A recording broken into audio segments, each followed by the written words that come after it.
Welcome back. You're still tuned in to News and Views with myself, Salalo Makwidi. The time is 9:40 Central African Time. And our next story is a grim reminder that holiday dreams can also turn into financial nightmares. A Gauteng-based travel agency, Silver Touch Events and Travel, now faces at least 20 criminal cases after families paid upfront for luxury vacations that never happened. And we've been following this case quite closely. And today, we're going to bring you one of the victims and an update. Karen Birkholtz. Karen joins us now to share what she's been through and how she's been coping with the aftermath of being scammed, essentially. Karen, good morning. Thank you so much for joining us on News and Views. Even Thank though it's a very, very difficult time for you and your family, but yeah, we really appreciate it. thank you for having us, and thank you for spreading the news out on this because it's a really dreadful thing. Most definitely. And I think we'll jump right into it. Can you take us back to, the moment when you realized this holiday would never happen? What did that feel like? And what did you guys want to go? How much did you want to spend? And how did you come to know of Silver Touch Events and Travel? Okay, starting at the beginning, I've known Premi from Silver Touch for in excess of 16 years. We used to work together at one stage, and then she moved off and opened up Silver Touch events. We remained friends, always chatting, meeting for coffee, as you would, and never mistrust a friend who seemed to be this close to me. I mean, Mm, I consider myself somebody that would be really hard to be scammed, but I'm telling you, people, look around you. It's probably the people closest to you. Um, she phoned me on my birthday this year, on the 14th of July, to wish me happy birthday and to tell me that she had this fantastic holiday that she'd like me to take advantage of. She said she was truly sorry that one of her travelers had booked for 10 people, and unfortunately, there was some type of motor vehicle accident, and the husband and the son were killed. So she was trying to help the lady out by reselling the tickets. So she put us under a lot of pressure. She said, "This is a good price." We paid 54,000 Rand into Silver Touch account on the very next day, the 15th of July, because she told me many people were looking at this holiday and I would lose it if I didn't pay up front. So that, in a nutshell, is what happened. I found out via an email on the 28th of November that she put her company into liquidation and she's so sorry that she can't honor my holiday. Well, I was meant to leave 8 days from now. I got all my beachwear. I was good and ready to go. The disappointment that I felt, not only in that I couldn't go on my holiday and I'd lost my money, but she had betrayed my friendship. mm, mm, mm.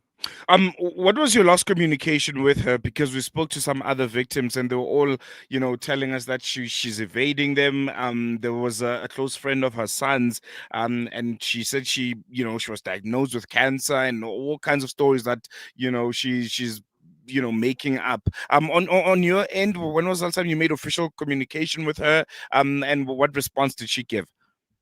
The actual date, I'd have to look on my phone, but I mean, it was towards the end of October. I was getting excessively anxious because I hadn't received my plane tickets. I had not received proper confirmation of the hotel bookings.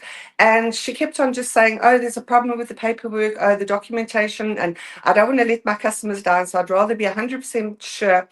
And don't worry, it's in the bag. You'll get it soon." Mm, And just emotionally and financially, how has this impacted you and those close to you?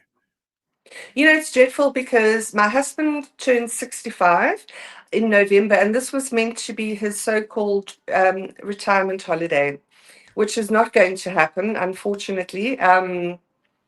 Geez, but at least we've got each other. That's all I can say. Mm, mm, mm. We hear that you guys have went the legal route now, and it looks like there are some cases that have been opened, 20 charges if I'm not Yes, mistaken, that include fraud and yes. um you know all kinds of Misrepresentation, yeah. yes, Mhm. yes. Can you give us more insight on that and how that you know action suit is going? Okay, well, I came across this group called Fake Holiday, and these people have been amazing. We all have been hurt, and we've pulled together and pooled information. I think there's about 24 of us have actually opened up criminal charges against Premi. And I believe she's in court today. Mhm. So I'm really not sure what the outcome will be, but I'd just like to say, Happy Christmas, Premi. From your end, what would you like to see happen now? Is it restitution? The criminal charges that are currently ongoing, and just, or maybe just public accountability? Yeah, her coming out and saying, you know what, people's monies are gone. Whatever happened happened, and I'm sorry. No, I just want justice to be served, plain and simple. It must follow the rule of law, and she must get what she deserves. Mm, most but definitely. And lastly, before I let you go, Karen, what message do you have for other South Africans who may be considering paying large sums of money upfront for holiday packages? We're in that season where everyone is looking to go somewhere, and you've have the experience now of having been scammed. Any message of advice to everyone out there? I would, and unfortunately, it's not very good for small entrepreneurs. I would say avoid one man shows. Rather stick with the bigger groups. We try to support locally South African, right? But it doesn't Mm, always turn out. So just do a lot of investigation, and rather go with bigger companies. Unfortunately, we can't help the entrepreneurs because they're the ones that could end up swindling you. I think that's the unfortunate part. I'm going to let you go, Karen. Thank you so much for joining us and giving us your time. Really, really appreciate it. Thank you so much for your part in this. Thank you very much. There you Bye. go. Bye. And I think, yeah, it's a very, very concerning state of affairs. It's a story that we've been following quite closely here on Salam Media. If you don't know about it yet, well, there's this travel agency called Silver Touch Events and Travel Limited out in Greenstone, and there's been a number of people that have essentially lost their monies. They booked their hotels with them, amounting to around 5 million rand, and it looks like the money is gone. The money is gone. The trip won't be happening, and there's a class action lawsuit against the owner Premila Shumungam, if I'm not mistaken, and she apparently signed liquidation for the company, and she's basically saying people won't get their monies back. But there's a class action suit where she's been formally charged to around 20 charges, if I'm not mistaken, that vary from all kinds, from corruption, money laundering, and all of that. I don't have the charge sheet with me, but there's a lot of them, and it'll be interesting to see if there'll be a follow through. But I think it's very, very disappointing, as Karen said. A small South African business, we're always urged to support local, to support small businesses, but things like this do happen. So there's a story that will continue following quite closely, and you can stay with Salam Media to get more details on the latest. Otherwise, we're going to take a quick break. News and views continues after this.